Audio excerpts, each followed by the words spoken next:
जय श्री राम दोस्तों, जय श्री बालाजी महाराज।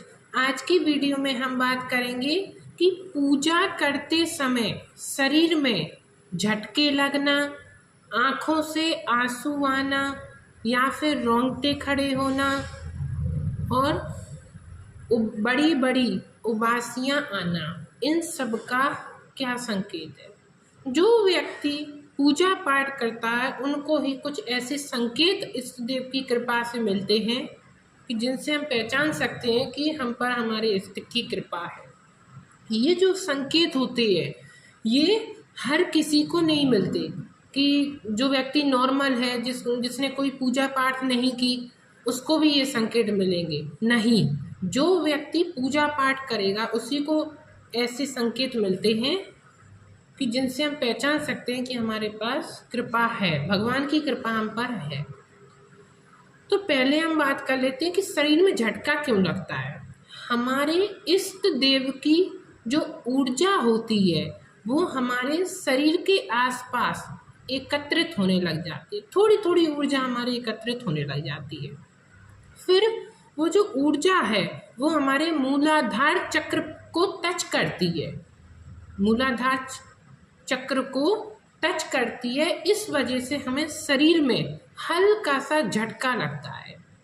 मूलाधार चक्र जो होता है वो नाभि के नीचे होता है। जो देवता की ऊर्जा है वो हमारे मूलाधार चक्र को टच करती है, इस वजह से हमें हल्का सा झटका लगता है, पहला कारण। दूसरा जो है वो है आंसू क्यों आते हैं। आंसू आने का क्या संकेत है। आंसू आने का संकेत होता है कि जब हम अपने इष्ट के प्रति हमारा पूर्ण समर्पण हो जाता है, जब हमें उससे लगन लगने लग जाती है, जब हम भक्ति की तरफ आगे चलते हैं तो हमें आंसू आने लग जाते हैं। आप मंदिर जाएंगे तो आप अपने इष्ट देव की मूर्ति को देखेंगे तो आपको आंसू आने लग जाएंगे, या फिर घर पर आप अपने इष्ट देव की मूर्ति या तस्वीर को देखेंगे तो वो जो मूर्ति या तस्वीर है वो आपके मन में जागृत हो जाएगी। इस वजह से आपको आंसू आना स्टार्ट हो जाएंगे, शुरू हो जाएंगे। तो ये सब जो उसमें संकेत मैं आपको बता रहा हूँ, ये सब जो संकेत है वो पॉजिटिव ही संकेत है, कोई भी नकारात्मक संकेत नहीं है। ये कोई नकारात्मक संकेत नहीं होता है नेगेटिविटी से जुड़ा हुआ। ये जो सब संकेत मैं बता रहा हूँ आपको, ये सब पॉजिटिव ही संकेत है, शक्तियों का संकेत है ये। तीसरी चीज होती है रोंगटे खड़े होना। रोंगटे क्यों खड़े होते हैं।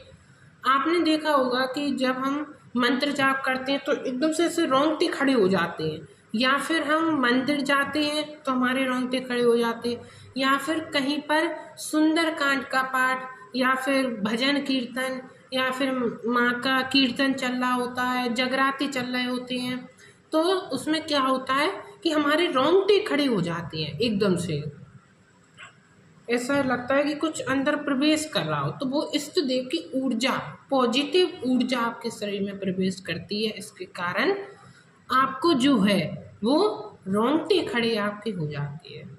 आपने अक्सर देखा होगा, आप मंदिर जाएंगे, आप अपने इष्ट देव के सामने जाएंगे तो रोंगटे आपके एकदम से खड़े हो जाएंगे। तो ये सब ऊर्जा का ही संकेत होता है, कृपा का ही संकेत होता है। चौथी चीज क्या होती है। चौथी चीज होती है कि उबासी का क्या मतलब होता है। उबासी हमें क्यों आती है। पूजा करते समय, मंत्र जाप करते समय हमें उबासियां क्यों आती है। आपने देखा होगा कि आप किसी चौकी पे गए, आप किसी दरबार में जाते हो तो आपने उस भगत को देखा होगा जो गद्दी लगाता है, उस पे जब सवारी आती है, सवारी आने से पहले उसको बड़ी बड़ी उबासियां आती हैं। आप ध्यान से देखना उस व्यक्ति को जिस पे सवारी आती है, सवारी आने से पहले बड़ी बड़ी बड़ी बड़ी उबासियां उस व्यक्ति को आती हैं, फिर उसके बाद उसको सवारी आ जाती है। इसी तरीके से हमारे में तो सवारी नहीं आती, हम पे तो सवारी नहीं आती, उस पर तो सवारी आती है। तो क्या संकेत है। तो ये संकेत है कि जो भगत होते हैं उनके पास पूर्ण ऊर्जा होती है, पूर्ण देवता की ऊर्जा उन्हें प्राप्त होती है। हमारे पास जो ऊर्जा होती है वो अभी 20%, 30% या फिर 40% ही हमारे शरीर में ऊर्जा आती है। इस वजह से हमारे सिर्फ उबासियां ही हमें आती हैं, ना कि उबासी के बाद सवारी। और अगर आप अपने इष्ट देव की सेवा करते रहते हैं, धीरे धीरे ऊर्जा आपकी बढ़ती है, तो धीरे धीरे फिर आपको सवारी भी आना शुरू हो जाती है। यही कारण होता है इन सब का। तो अगर आपको भी ये सब संकेत मिल रहे हैं तो आप भी बहुत ही ज़्यादा किस्मत वाले हो, और इन संकेतों से आपको डरना नहीं है। मैं फिर बता रहा हूँ, ये जो संकेत है ये नकारात्मक संकेत नहीं है, ये सब संकेत पॉजिटिव संकेत होते हैं। देवता की कृपा, देवता की ऊर्जा, उनकी शक्ति का ही प्रमाण होता है। इसलिए आपको डरना नहीं है इन संकेतों से। आपको क्या करना है, अगर आप सिर्फ मंत्र जाप करते हो अभी, तो आपको अपनी पूजा सेवा को थोड़ा सा और बढ़ा देना है। अगर आप मंत्र जाप करते हो तो आपको व्रत रखना शुरू कर देना है, या फिर हवन करना शुरू कर देना है, भोग देना स्टार्ट कर देना है। मतलब पूजा के लेवल को जो है थोड़ा सा आपको बढ़ा देना है कि अपने इष्ट देव की आपको पूर्ण कृपा आपको बहुत जल्दी प्राप्त हो पाए। मुझे आशा है आपको मेरी ये वीडियो अच्छी लगी होगी। प्लीज़ अगर वीडियो अच्छी लगी हो तो लाइक और सब्सक्राइब ज़रूर करें। प्लीज़ सब्सक्राइब करें। हम आपके पास ऐसी ही ज्ञानवर्धक वीडियोस आपके लिए लाते रहते हैं। जय श्री राम, जय बालाजी महाराज।